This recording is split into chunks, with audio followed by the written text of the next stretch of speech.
By that clock, there's still 30 seconds to go. I'll give them another 30 seconds by that clock.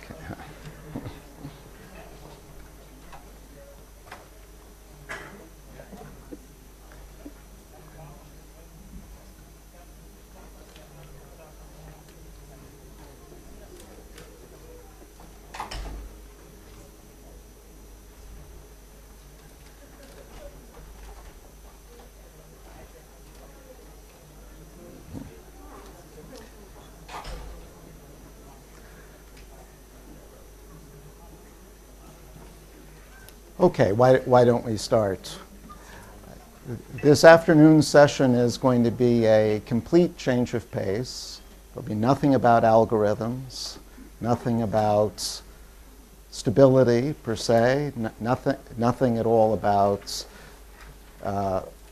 market design, but I will be using matching in a critical way, and in particular, I'm going to look at a way of trying to explain increases in inequality that we have seen in many countries around the world over the last 30 years or so. So this will be an exercise in positive economics. We're looking at what's happened in the world and trying to apply our matching models to understand that. And what I'm going to be talking about is joint work with Michael Kremer. There are actually two papers. One came out quite some time ago. One is actually still work in progress. So I probably don't have to tell you that in the last 30 years or so, we've seen significant increases in income inequality in many places in the world. This has been true in many rich countries, the US especially, France, Britain, Israel, but also in a good many poorer countries, India, Mexico, China. All of these countries have had sharp increases in income inequality. And I should emphasize that when I'm talking about inequality, it's always inequality within a country. If we look at inequality globally, it's actually been decreasing. And that's mainly because poorer countries are catching up with richer ones. In particular, India and China, which account for a good deal of the world's population, have improved in terms of mean and median income, and therefore inequality across countries has been declining. But I would argue, and I think many economists would agree, that the increases within countries are somewhat puzzling, at least from a theoretical standpoint. So what is puzzling, say, about the increase in inequality in the United States? Well, there's a well-known, I think quite well-accepted relationship between income and education or training or skill. And you might say, well, there's been an increase in the dispersion of education. That's actually true. And so perhaps the increase in inequality just reflects that increase in inequality in education. Despite the fact that there has been an increase in dispersion of skill or education, it's not nearly enough to account for the increase in income. In fact,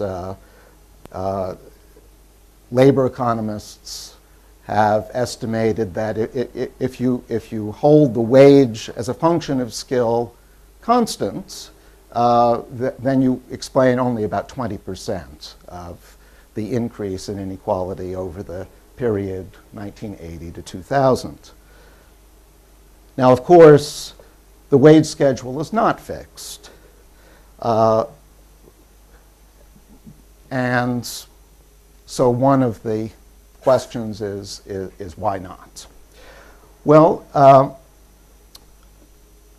one story which has been pursued in considerable detail is the idea that there has been technological change, and in particular, this technological change has favored people with higher educations. The technology is biased in favor of high skills. So that means that the marginal products, and therefore the wages of high-skilled workers, have been enhanced more than those of low-skilled workers.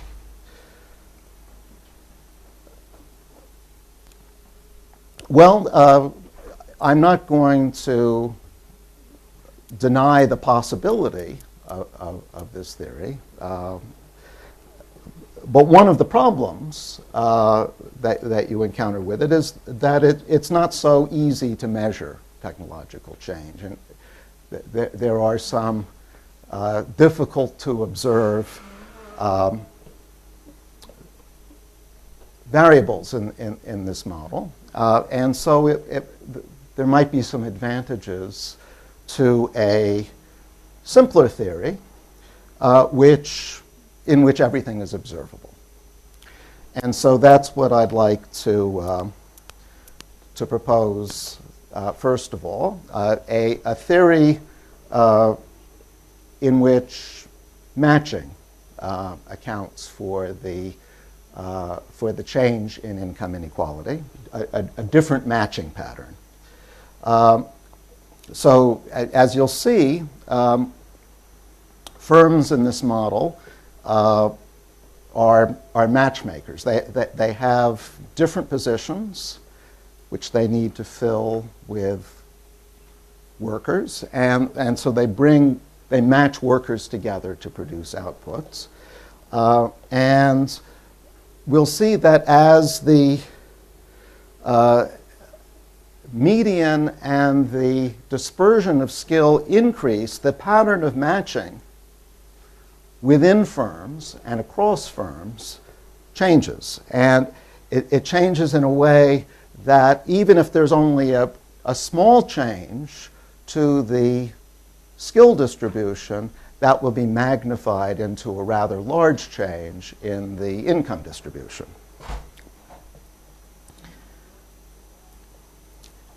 Now, one of the particular predictions that this theory makes is that as the skill dispersion increases, we should see greater segregation of skills within firms. That is, the variation in skill within firms should decrease relative to the dispersion of skill across firms. And this is I'm not much of an empirical economist myself, but fortunately my co-author can do these things. And one of the things that we show in the paper is that at least at a first pass, that prediction does seem to be borne out, at least in the three countries we've looked at, the US, Britain, and France. And as far as we know, this prediction is new to our theory. At least we haven't been able to discover it elsewhere. That the variation of skills within firms falls relative to the variation across firms. I'll get to the issue of why we make this prediction a bit later on. But just to give you a little story to go along with this prediction, if you look at the U.S. a generation ago, and you look at the typical U.S. manufacturing firm a generation ago, it was a firm like General Motors. General Motors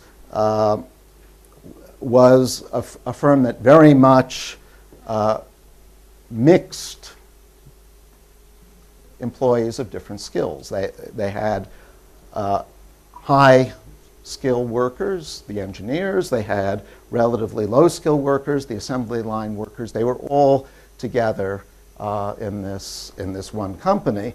What we see these days, and again, this is just for purposes of setting the scene. I don't mean to take these examples too seriously in themselves, but the typical firms of today are more segregated. We see at the high end, Microsoft, almost all high-skilled workers, and at the low ends, McDonald's, almost all low-skilled workers. So those are modern firms.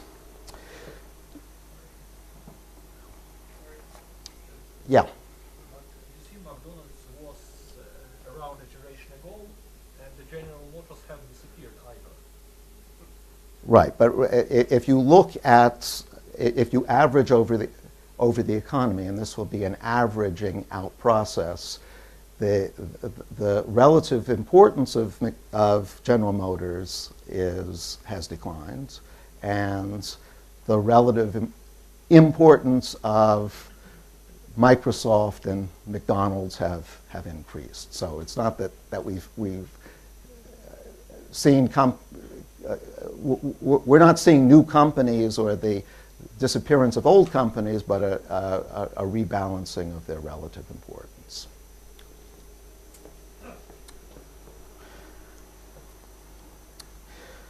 So there'll be there are really two models using the same basic matching technology. The first model is addressed to rich countries like the U.S.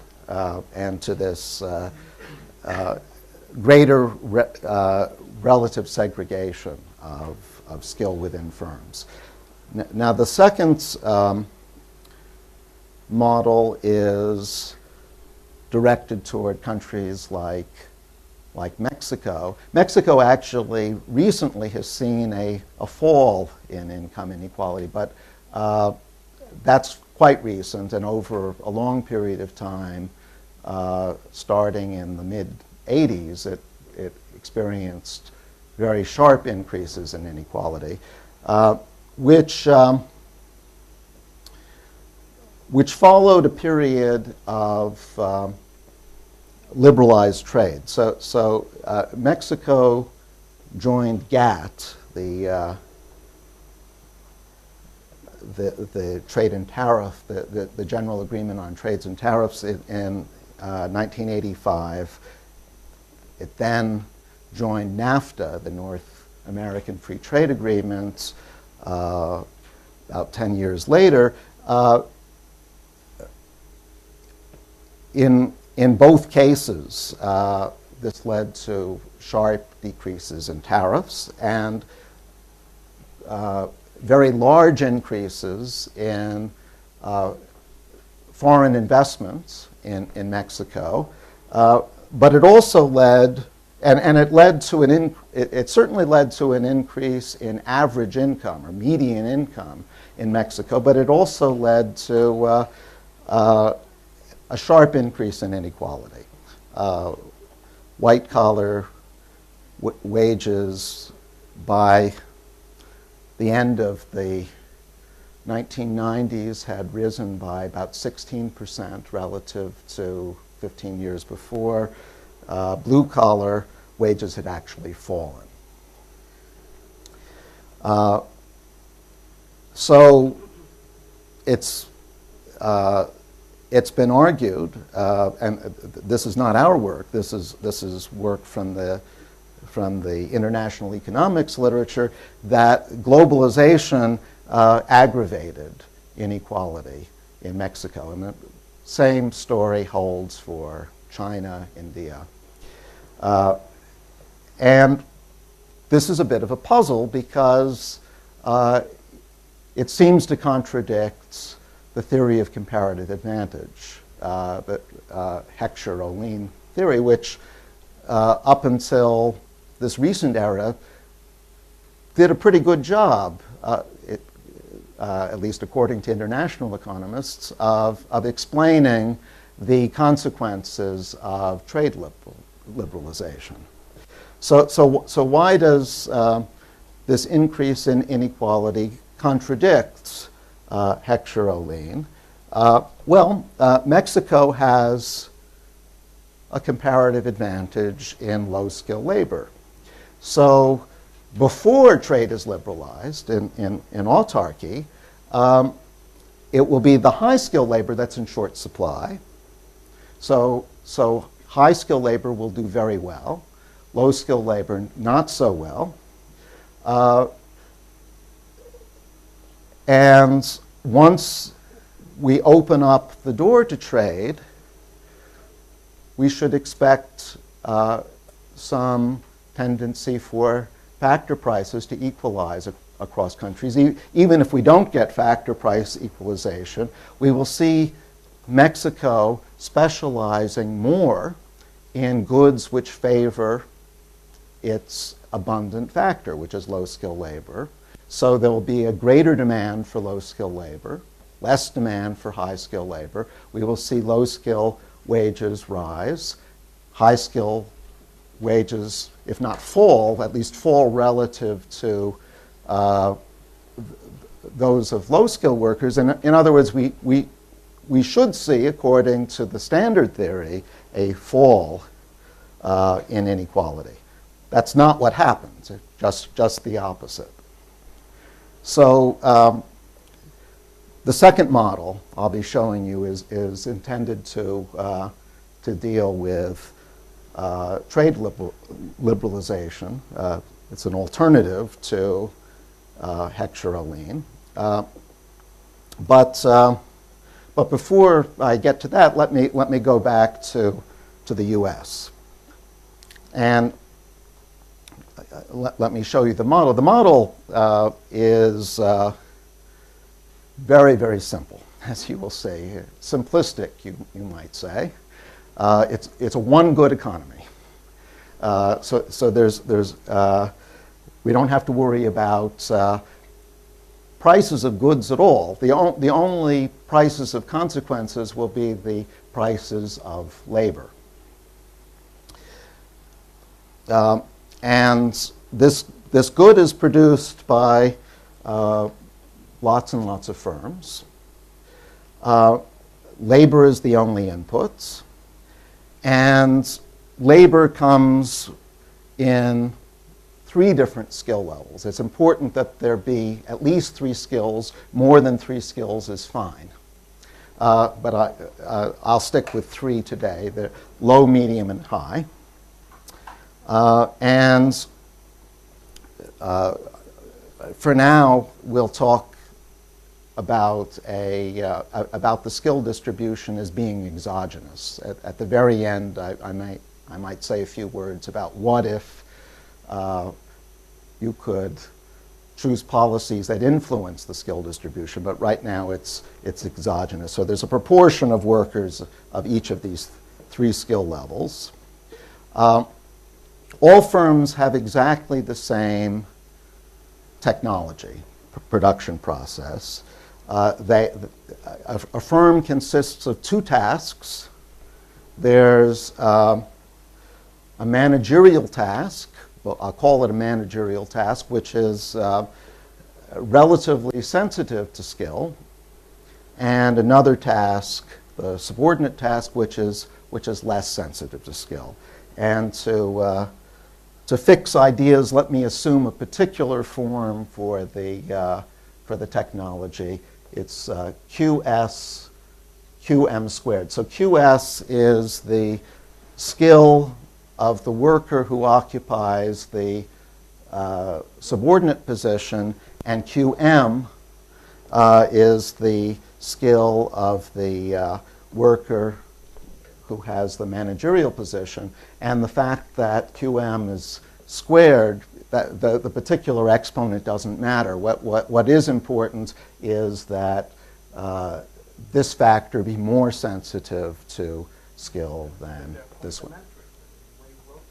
Yes, they are, and that's important. And there are actually three features of this formula which are important. This particular functional form isn't important, but it embodies three features which are important. And let me talk about those. One is complementarity.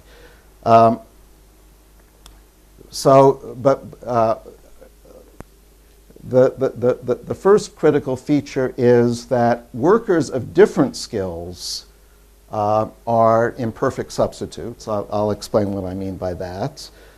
Second, as Eyal said, different tasks are complementary. That's important. And then the third is, as I've been stressing, that these two tasks are differentially sensitive to skill. And let me say why we want to build all three features into that technology. So why, well, first, what do I mean by imperfect substitutes? Well, if we had perfect substitutability and we had a worker of skill level Q, we could just replace that worker by two workers of skill level Q over 2, and that should be the same thing. But if we did that,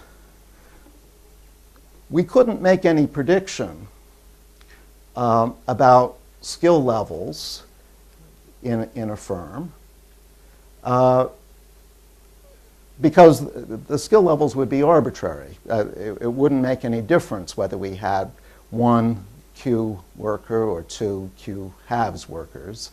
So we couldn't make this prediction about segregation. And furthermore, it would be hard to say much about inequality. In particular, it would have to be the case, just because of the equivalence between Q and 2Q over 2, that a Q worker would always have to be paid exactly twice as much as a Q has worker. So we wouldn't be able to talk about, we wouldn't have much to say about inequality.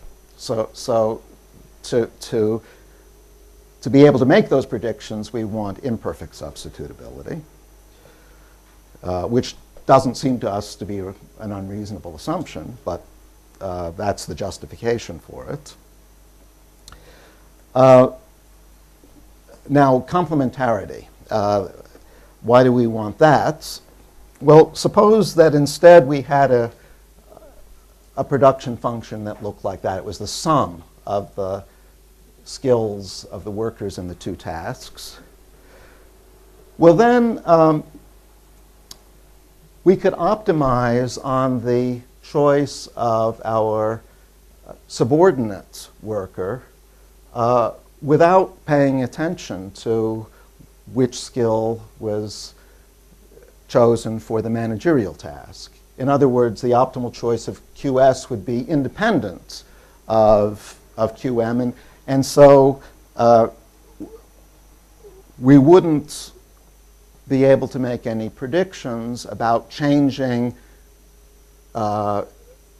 distributions of skills within firms, which we regard as an important thing to be able to predict. So that's why complementarity, or at least some sort of interaction between. This is separability, actually. What you have Yeah. here is separation.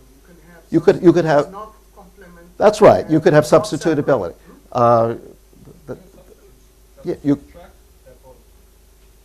That's right.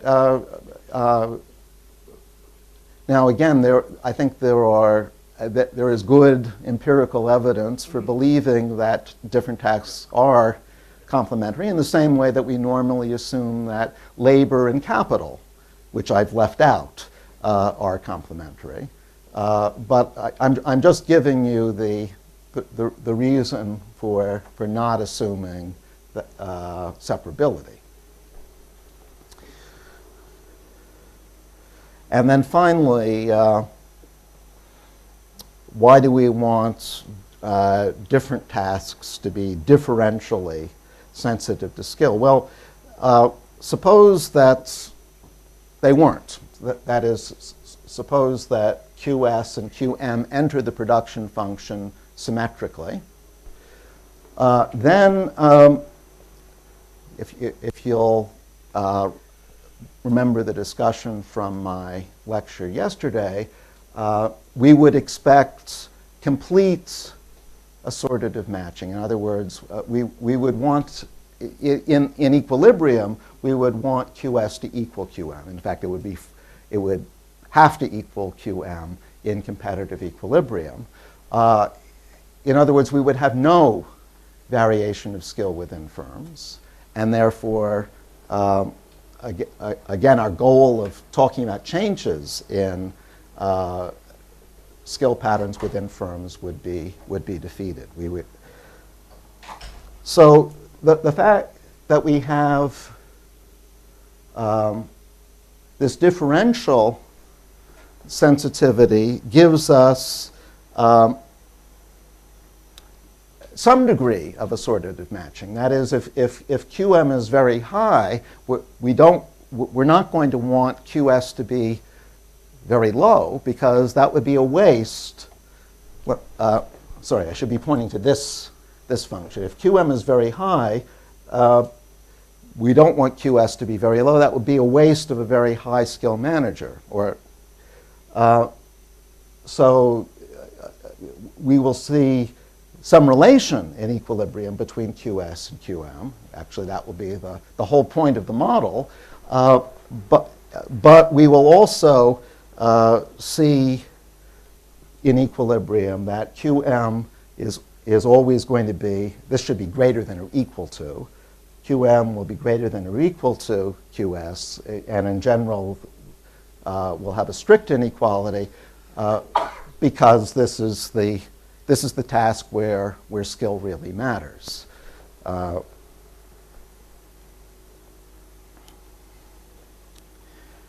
And it's the resolution of the two forces, assortative matching and wanting more highly skilled people in the managerial position, that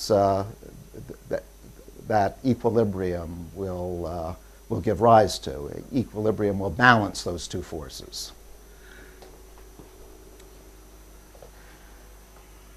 Okay, so that's the production technology, and we're going to look at a perfectly competitive economy. So there are lots and lots of firms who bid for workers. In equilibrium, there will be a wage schedule which depends on a worker's skill level. And equilibrium will also determine the matching rule. So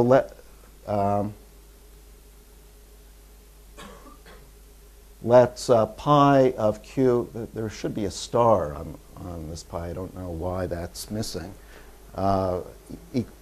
Equilibrium functions are supposed to have stars on them. At any rate, pi star of q and q prime is the proportion of total matches in which we see a firm with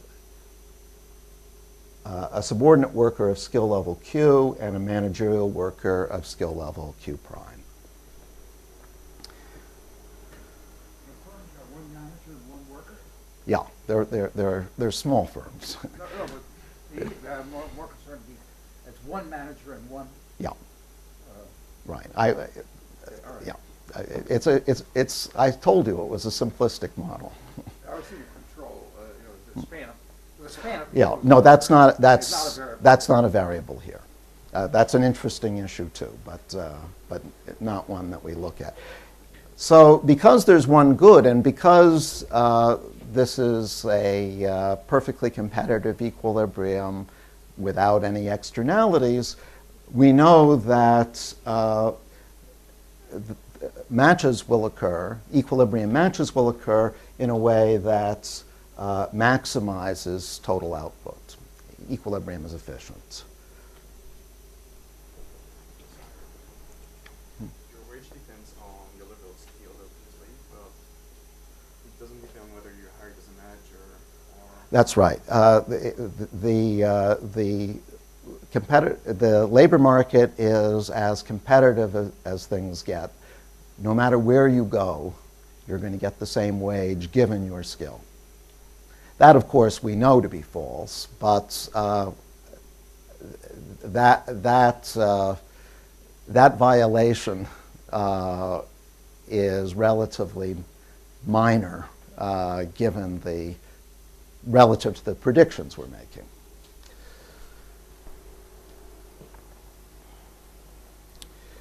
So there's a constant returns. This is a constant returns economy. That is, if you have one worker and one manager and one subordinate, and now you add to that another worker and another manager, you double the output given their skill levels. And so in equilibrium, firms will just break even. So this is the requirement that no combination of skills Q and Q prime can lead to a positive profit. And for those Q's and Q primes that we actually see in equilibrium, we'll have exact equality. So I think I've fully described the model in basically 1.5 slides. And now I'm going to draw a few implications of this model. But before I do that, let me just pause and see if everyone is with me as far as the model goes.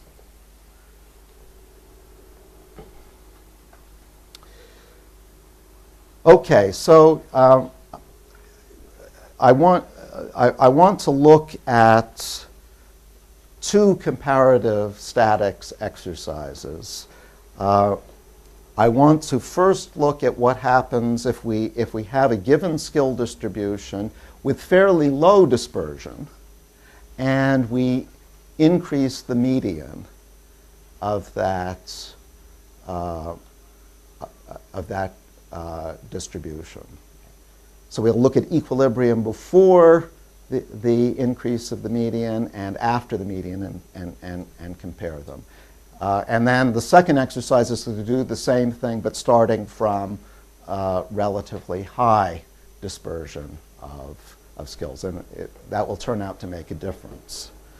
So let's first look at the low dispersion case. And this is just an illustrative example. Suppose that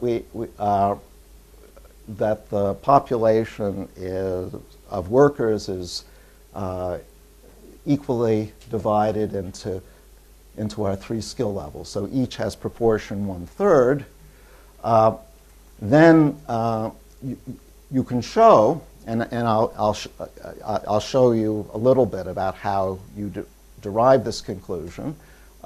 If the dispersion is low, in other words, the high skill level is not that much higher than the low skill level, In equilibrium, we will get the population dividing into matches of three kinds. There will be low-skilled workers matched with medium-skilled workers. There will be low-skilled workers matched with high-skilled workers, and there will be medium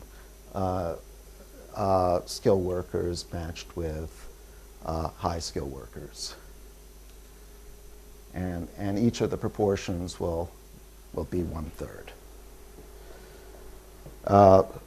So how would we do that? Well,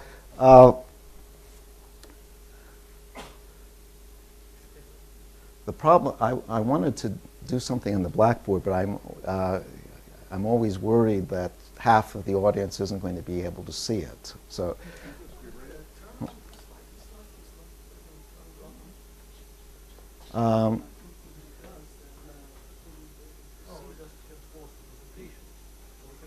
Well, maybe can I temporarily raise the screen? Yes. Yeah. Okay. So that I only, I can use the illusions. whoops.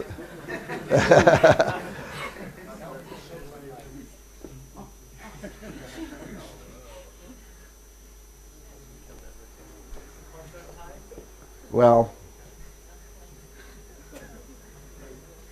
I have to call. okay.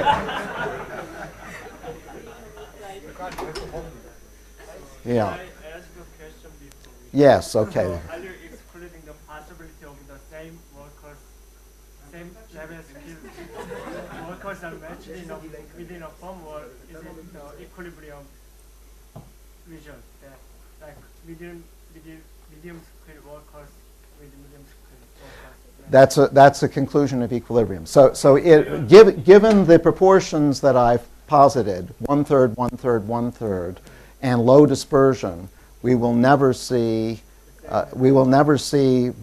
medium skilled workers matched with medium skilled workers. And we'll never see low skilled workers matched with low skilled workers. Thank you. Will we be able to get the projector turned on again? Do you know how to do that? Because I'm going to need that. I think we're lacking. Okay. We're lacking an H. So We don't have an H.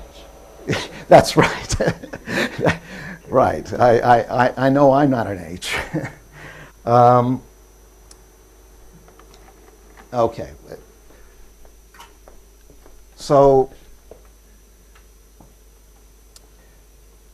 why don't we have low-skilled workers matched with low-skilled workers and medium-skilled workers matched with medium-skilled workers?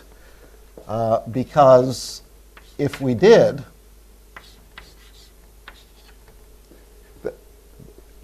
the firm employing just low-skilled workers would get this much output. The firm employing just medium-skilled workers would get this output. But this is less than 2 LM squared if M is not too much bigger, for M not too much bigger.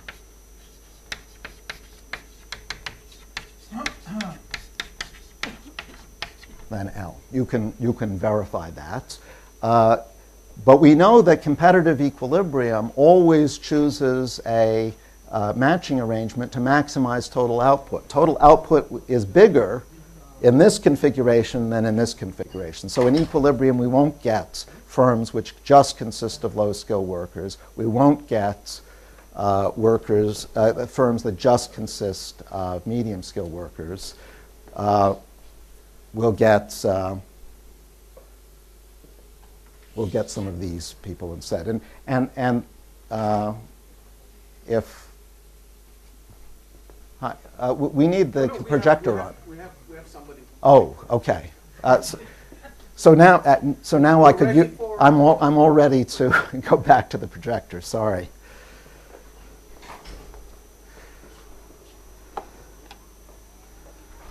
So this is the argument by which the sort of argument by which we can derive the equilibrium.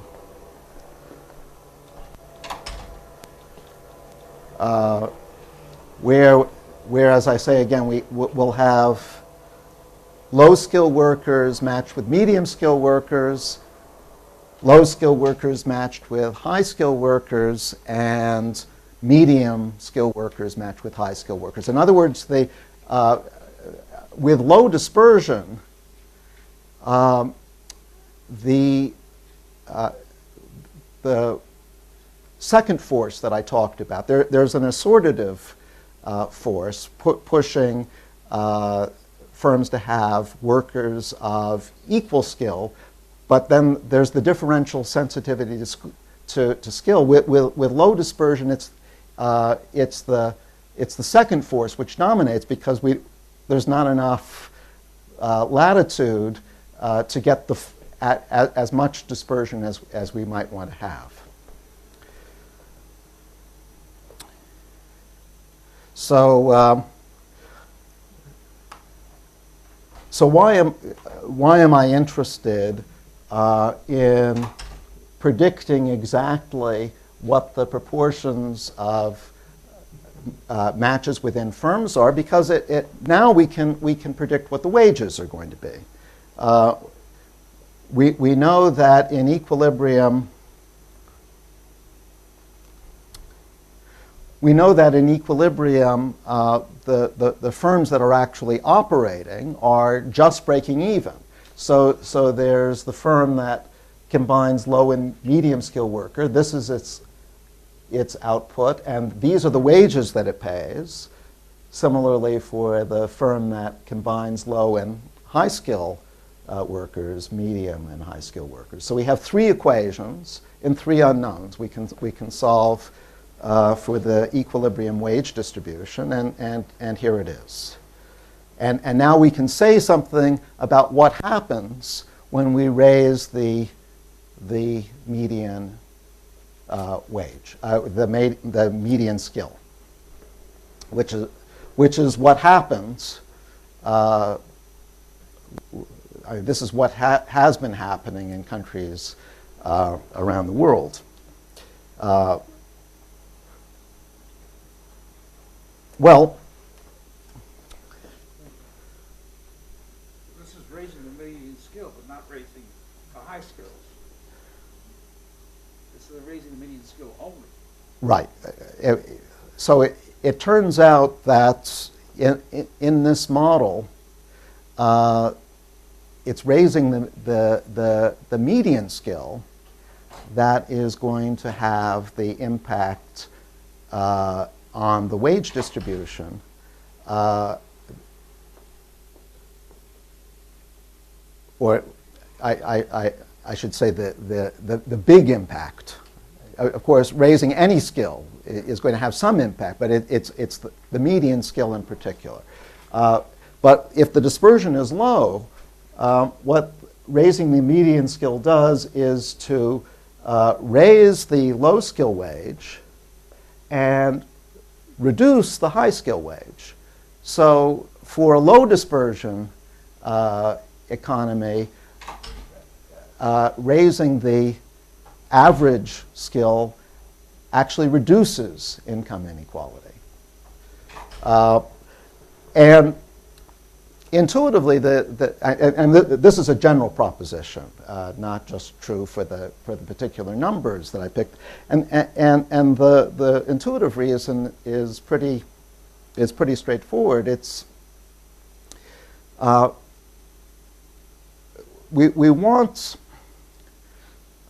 we want there to be some dispersion of skill within firms because of the differential sensitivity to skill. If dispersion of skill across the economy is too low, that limits the degree to which firms can basically choose the optimal dispersion of skills within firms. They're constrained by the labor force to choose somewhat smaller dispersions than would be true in an economy with a bigger dispersion of skills. So moving the median to the right means that we have better matches with the low-skill workers. The dispersion there is bigger than before, but worse matches with the high-skill workers. So we see a fall in high-skill wages and a rise in low-skill wages. Yes. For that purposes, but you assumed that the population was split into like equal shares, like 1/3 with low skill, 1/3 medium, 1/3 high skill. Would that change if we? No, this is a general proposition. As long as the dispersion is low. How does an event like signing the NAFTA agreement result in an increase of the median skill, or how does it affect that at all? So my intuition would be that the NAFTA agreement changes the demand. Okay, we're talking about there are two different models. So this model doesn't have anything to do with NAFTA. Okay. We'll come to the NAFTA model later. And in that model, there's no change in the skills. So it's a different comparative statics exercise. This model accepts that there's been some change in the skill distribution, and I'm going to argue that those changes have been magnified into big changes in the income distribution. For the NAFTA model, which is coming later, the skills are fixed, and the exercise is to see what happens before trade and compare that with what happens after trade. Yeah.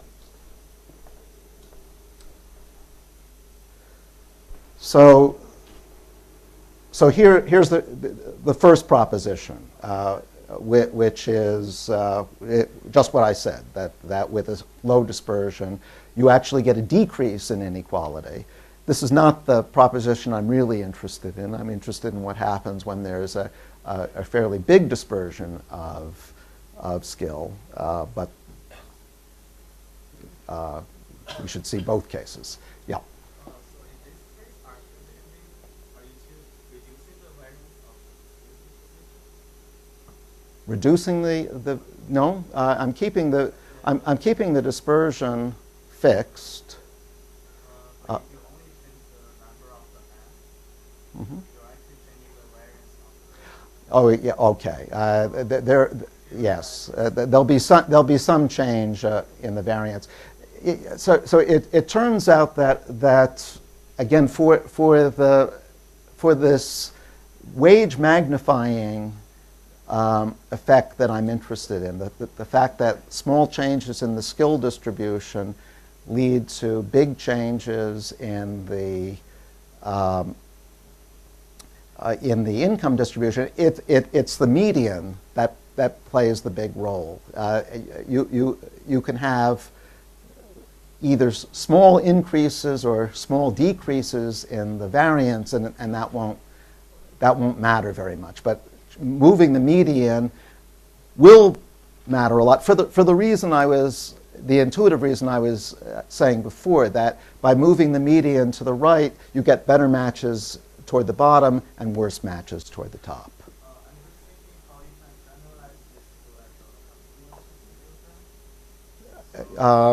Well, you get the same effect pairwise. So there you get a result about what happens to wages on average. So we'll no longer have a sharp result like this. We'll have to talk about what happens to the lower quintile or something like that. I was thinking was the analogous comparative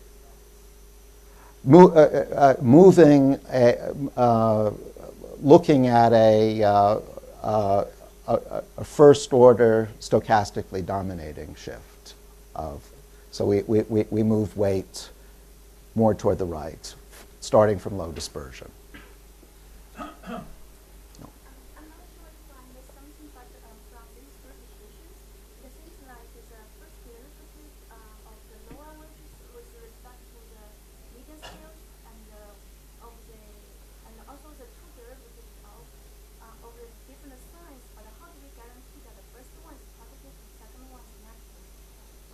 All right, so let me see if I can still do my calculus.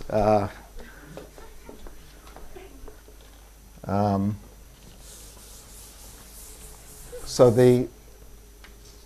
if we compute the derivative of the low skill worker with respect to m, we get 2lm minus h squared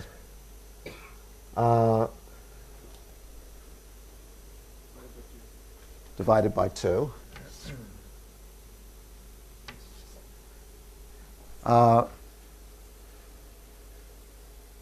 And if h is not too much bigger than L, this will be positive, right? And we get an analogous computation for the high skill wage. So that's how we guarantee the signs.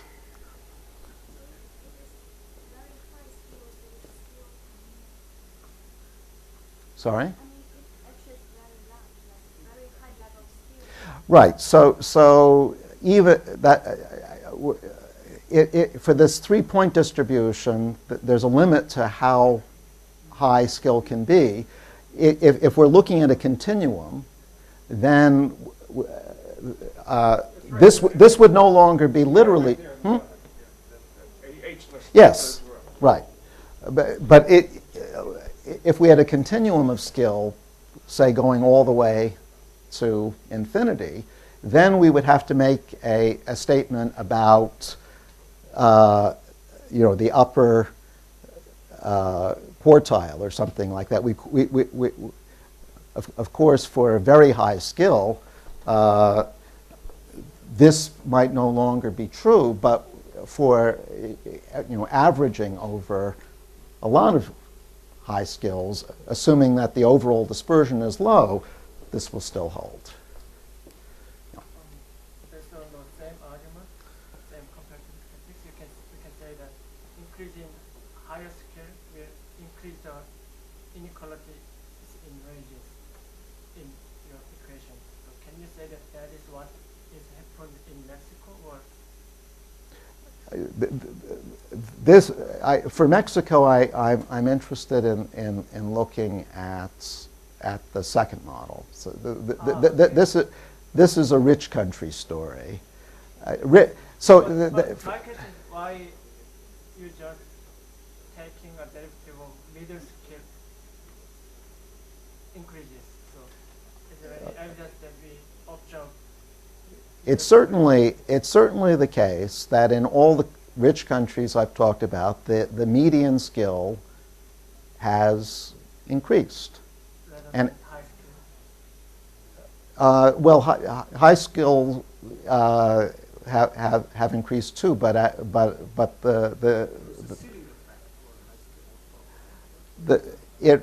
the most important change in the distribution has been an increase in the median or the mean. Yeah. Now I'm going to get to the increases at the tails in a few minutes, but that's important for the segregation result, not for the inequality result. Yeah.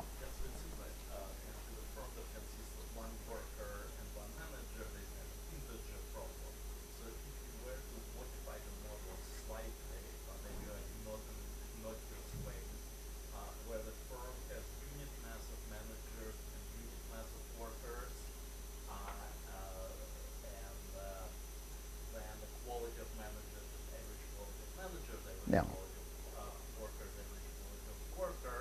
So then the integer problem is gone. Then in every firm, the inequilibrium, the average quality of manager with the same average quality of worker would be the same. Different. That's right. So how would the result change about it? We have thought about that kind of exercise. We have not done it in detail, so our suspicion is that it doesn't change anything qualitatively, but we haven't gone through the argument completely, so I won't guarantee it. No, I don't think it's more complicated, but I don't think that it's qualitatively that different. I might have to speed up a little bit to get everything done. So the case that I'm really interested in is, what if you start with a skill distribution which is fairly dispersed? So that's the reality of, in modern rich countries, a big dispersion, although a fairly high median. And so this is the proposition that I'm really interested in, which is that if you have an increase in the median, then holding the low-skill worker and high-skill workers' skills fixed, you still have a wage effect. So that's what differentiates this from a more traditional model, where if you don't change the skill level, you don't change the wage. Here you get a fall in the low-skill workers' wages and an increase in the high-skill workers' wages, and the intuition is just the opposites of what I was proposing before. When you have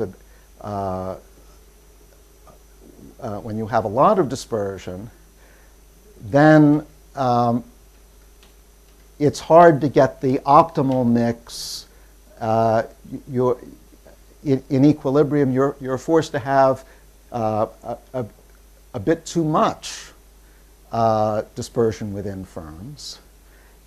Moving the median to the right makes things even worse for matches with low-skill workers, makes things better for matches with high-skilled workers. Yeah. Trying to wrap around my memories on, it seems to me that we have positive mass of people threatening. So it seems to me that if there were basically no linear distribution where there is zero density, zero mass of median, then I wonder whether some results are driven by the fact that median. Well, just think of analogous results with a continuous distribution, but instead of talking about what happens at the very bottom, we talk about what happens for a whole mass of people toward the bottom. So that's what the results with a continuum would be about. It would be about the lower quartile or something like that, not the lower point. And we would be moving not the exact median, but a whole mass of people in the middle of the distribution. We would be moving them somewhat to the right. So this is our main result about inequality in rich countries, but then there's also the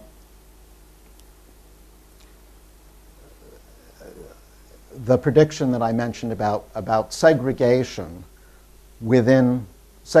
of skill within firms. So we can talk about an index of relative segregation. Let B here be the skill variation between firms, and W be the variation of skill within firms. So within the model, B, so the average skill for a firm with a subordinate of skill level Q, a manager of skill level Q prime, is just Q plus Q prime over 2. The mean skill in the whole population, let's say, is mu. So this expression here is the average skill variation between firms.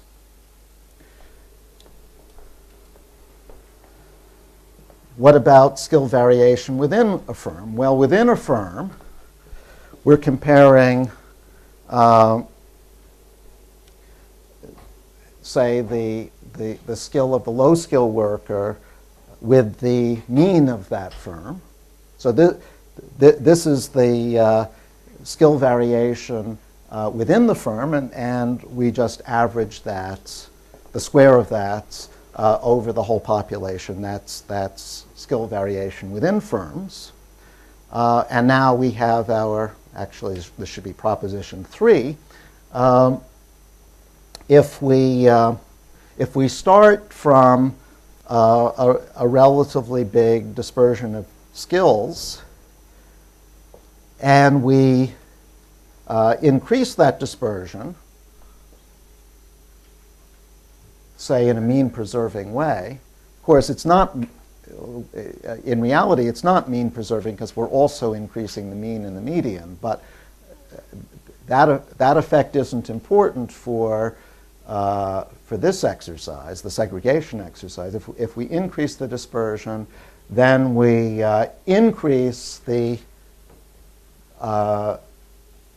segregation index. In other words, the W falls relative to B.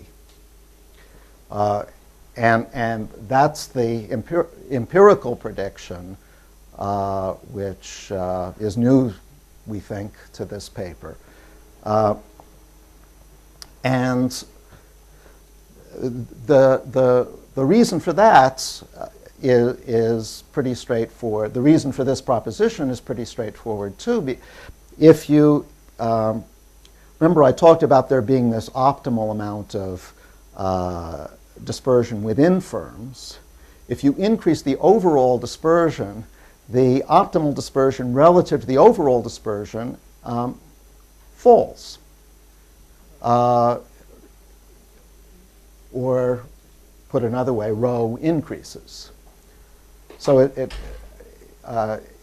just a matter of what the overall population looks like relative to a typical firm. Scott.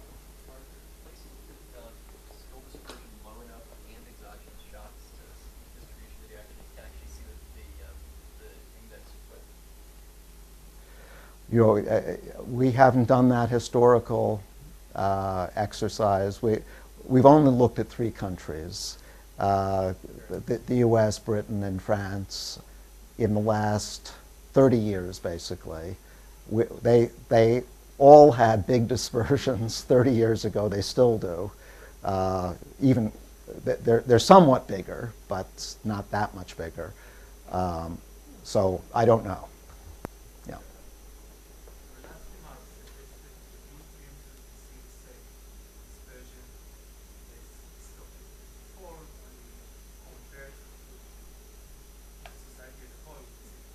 I'm sorry, I'm not hearing your question. Yes.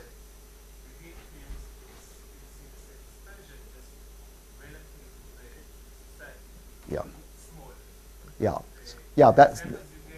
That's right.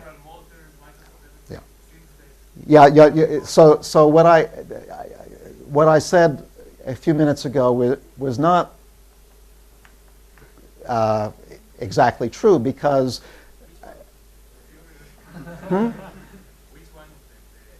The intuitive explanation.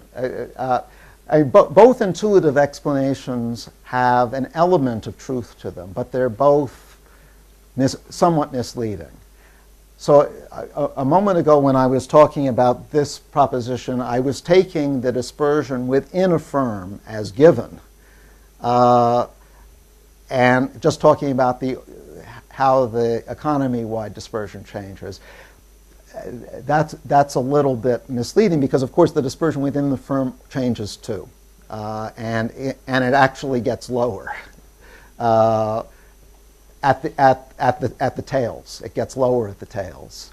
But that's not primarily what's driving this result. What's driving the result is the fact that we don't have that much of a change within firms, but we do have a change in the overall economy.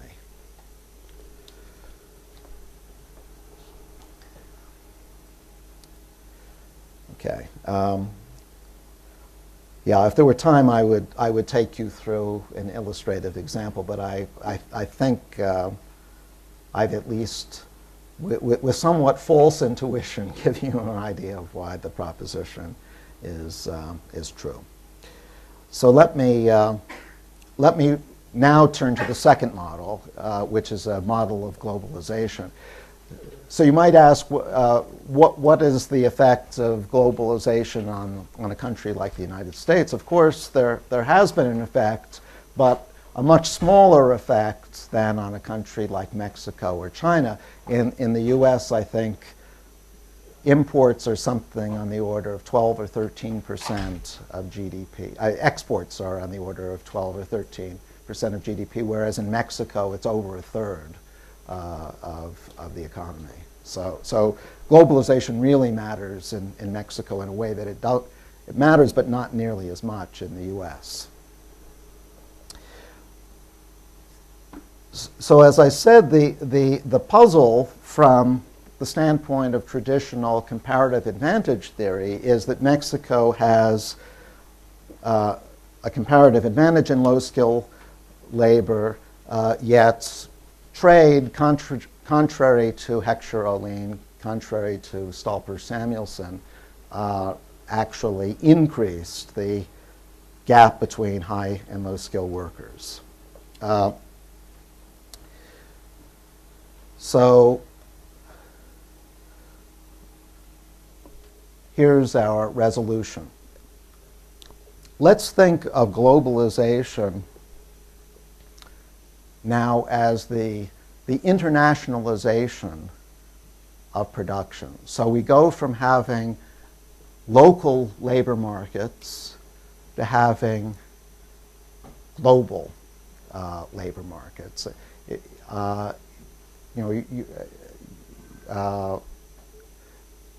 You may be working in your city in Mexico or in China, but if you are producing something which is competing internationally, you are being paid a wage that is influenced by the fact that this is an international market. And so what I have in mind is the idea that there are a lot of products now which are literally internationally produced. Computers might be designed in the U.S. and programmed in Europe and then assembled in China. And what this means is that it's now possible to match workers across international boundaries. And I want that to be our notion of globalization rather than just trade of goods and services across international boundaries. For our very simple model where there's just one good, in fact, trade of goods and services serves no purpose. There's only one. There's no reason to trade, but there is reason to have matching arrangements across international boundaries. So that's what I want to look at. And this has been made possible largely by the decline in communication costs. If you're a firm in the US, you can keep track of what's going on in China much more cheaply than you could even 10 years ago. So let's look at two countries, one rich, one poor. And the rich country is rich in the sense that it has workers of higher skill levels. So now I'm going to have 4 skill levels, A, B, C, and D. And in the rich country, there are workers of skill levels A and B. In the poor country, there are workers of skill levels C and D with this ranking. A is bigger than B, is bigger than C, is bigger than D. Now, of course, that's an oversimplification, but So the 4 of the US is the ceiling of Mexico. So the 4 of the US is the ceiling of Mexico. yeah, of course. Well, we could actually interchange B and C, and the argument that I'm going to go through is would still. But of course, even if we did that, it's not literally true. We're talking about, but this comes back to point distributions versus continuous distributions. What we're talking about is where most of the mass is. So what I want to do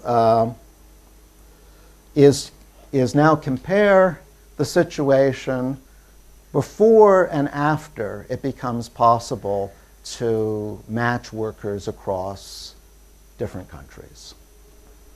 But before globalization, all matches have to be within a country, domestic matches. After globalization, we can have international matching.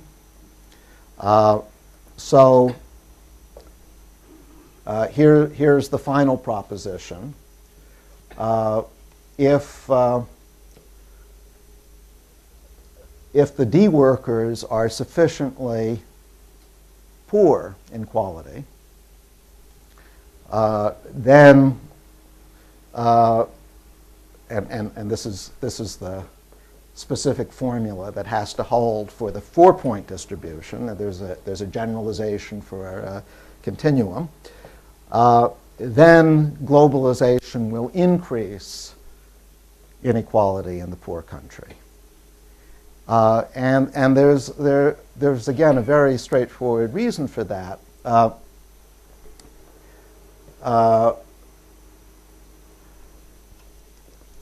This inequality says that the D workers are in effect going to get left out of any globalized market. So what will happen before globalization is that the C workers and the D workers may be matched with each other, or perhaps the D workers will be working on their own. But once the barriers to international matches come down, the C workers now may have the opportunity to match with B workers or even A workers. The D workers, if this inequality holds, won't have such opportunity. So the C workers will have new opportunities that the D workers don't have. And so the C workers' wages will see an improvement that the D workers won't. And that we would argue is the driving force behind inequality increases in poor countries. Yeah. Come to the very specific prediction about how the employment structure changes, right? That some of these C guys now become managed by D guys or something. Right. So what we have in mind are all of the international companies in China which are employing Chinese workers on the assembly line, that kind of thing. They have some skills. They're not they're not totally without skills, but relatively low. International management. Right. Do you observe some segregation patterns across countries? I mean, if you have B and C matching in country H and in country F, let's say, then they should secure the same wages, like the product. Right. The output of the product Okay. is the same no matter where the match occurs. That's right. So we have this is a very purely competitive model we have where, again, after globalization, you get the same wage if you have a given level of skill no matter where you are. That, of course, is provided the matches occur in the country. You could not observe certain matches in one of the countries, in which case. No, but you see, it doesn't matter. It doesn't matter if you're a C worker in the poor country or in the rich country post-globalization. Well, we don't have any C workers in the rich country as I've laid it out, but we could put some C workers in. They would get the same wage as the C workers in the poor country. That prediction is clearly false. We do see, for the same skill, we see different wages in different countries.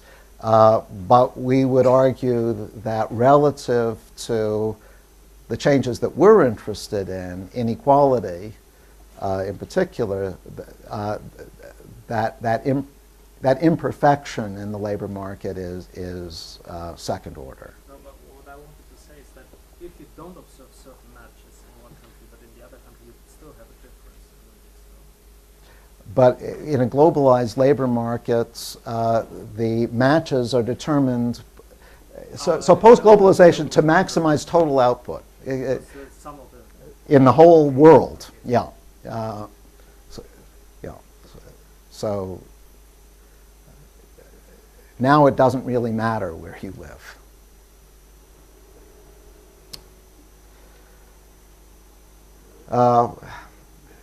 Yeah, I don't think I really need to go through the formal proof. I think I've explained it. So let me conclude just by saying a little bit about what happens if skills are no longer taken as given. If you can take policy, if you can use policy to affect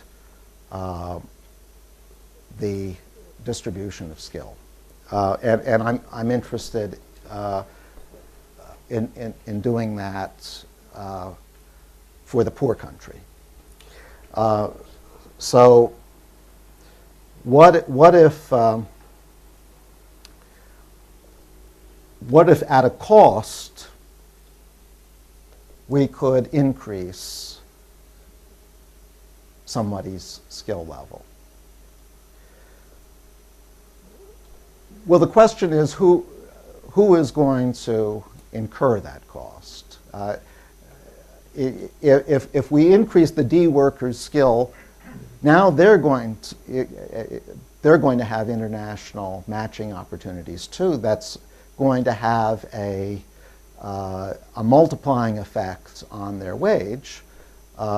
So that's good, but this cost has to be borne by somebody. If the workers could bear it themselves,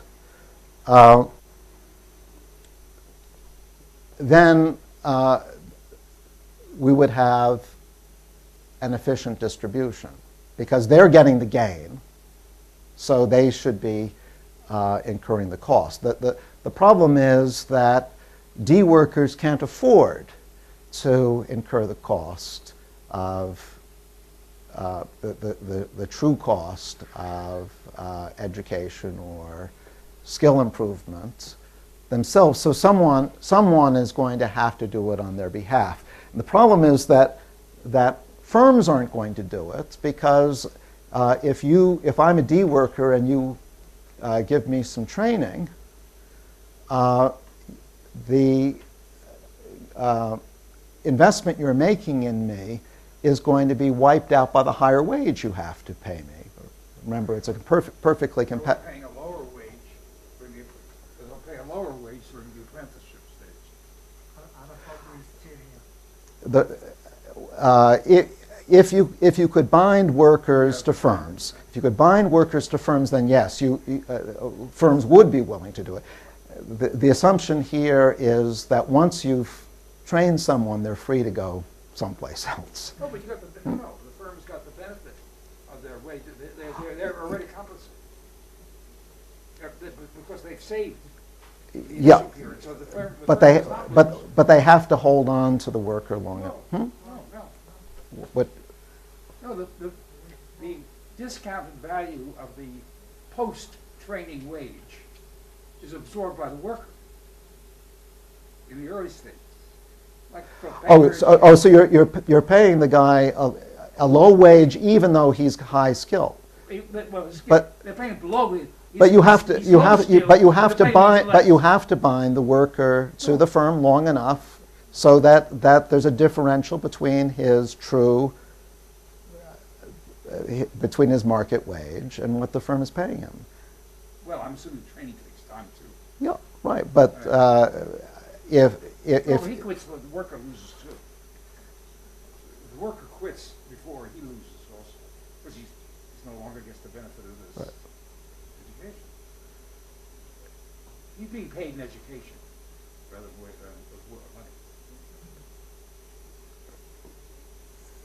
if look, if this is going to be to the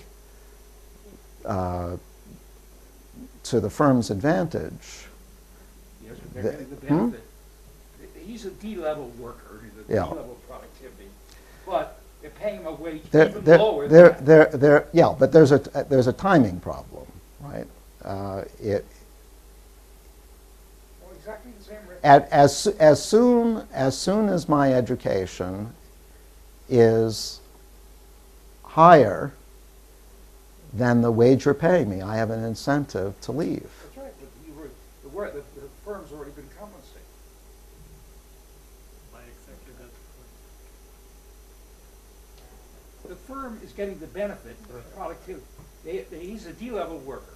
Only if there's a finite length of time for which this differential holds. I, as the worker, am going to leave it instantly.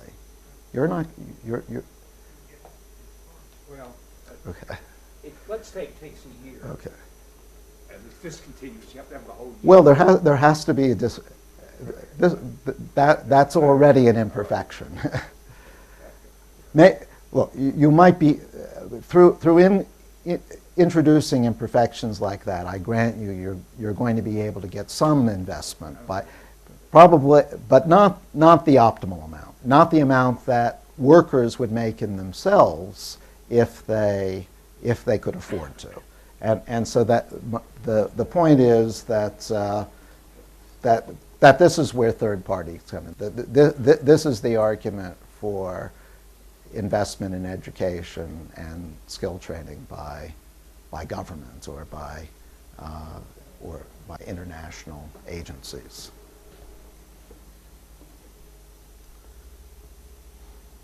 And that's really all I had to say.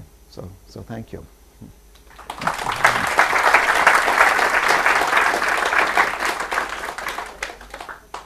Any final questions? Yeah. Just picking up on the last point that the governments or other governments may have an incentive to invest. Have you thought about this? I mean, is there some way that maybe the US could benefit from a globally stronger economy because these workers are more skilled in the end? The U.S. will get some benefits from benefiting in D workers, not enough for them to do enough of it.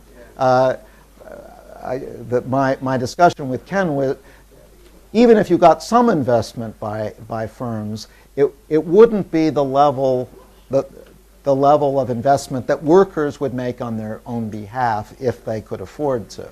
And the same is true for the U.S. investing in Mexico. They'll make some investment, and in fact they do make some investment, but not adequate. So someone else has to come in, and the government of Mexico is an obvious candidate. Well, you need governments acting on behalf of the public. You might choose to call that altruism, or you might call it democracy. Right. Right. Thanks.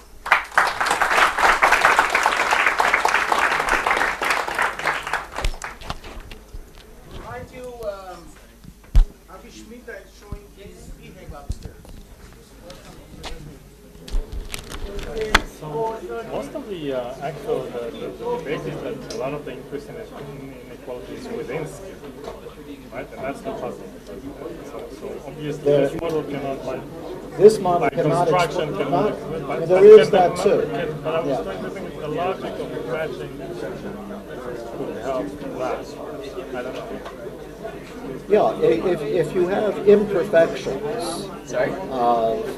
So I assume the perfectly competitive labor market. If there are imperfections, that is, if you could not so easily go from one country to another or one sector to another, then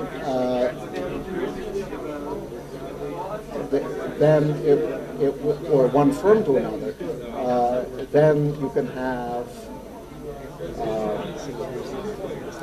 some firms where workers are I think you're paid likely the only person working high on like wages. that's Exactly. specifically similar. Right, With but the can you same get the increase of within skill? Yeah, you can.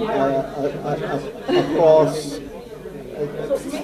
say I'm an M, and That works. I'm lucky enough to be in So long a as you're in firm the where I'm matched yeah, with. as long as you're in the no. And I you're will definitely see also your an question. M You're in the first session, right? but So you're I won't be the in a last day. firm matched with an L. The second one I think is on the Then last day. the Oh, okay, sense in no, which Great, so you're like Oh, thank you. my that's productivity good. So I'll catch is up. enhanced So that's because perfect. I'll catch up on the state of the content, and then we'll like walk somewhere that has so caffeine. if there is That's an all. imperfection, I'm going to be paid a higher wage than you because I get the benefit of matching with the high school worker. I like that. Math is good. No, I see that point. Okay, I'll let you guys mount it. That the general, because the H worker will be he will be worse off from being matched with the M worker. That no, there. Now you say So for the workers, except at the very top, with labor market imperfection, we're going to expect an increase in the variance for a given skill as well.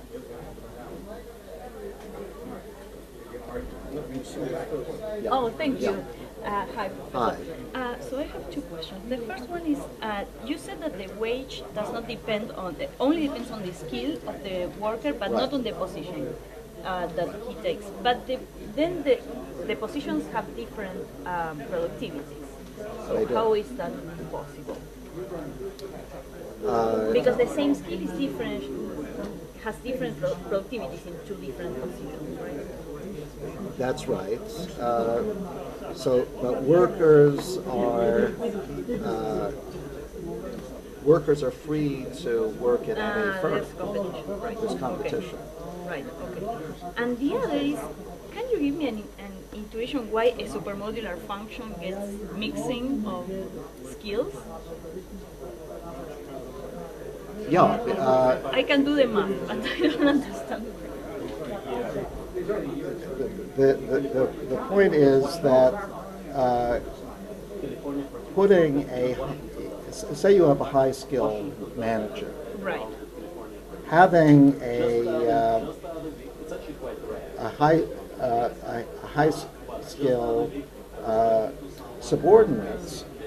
It's a waste of resources. It's a waste of resources. Right. He would be more productive as a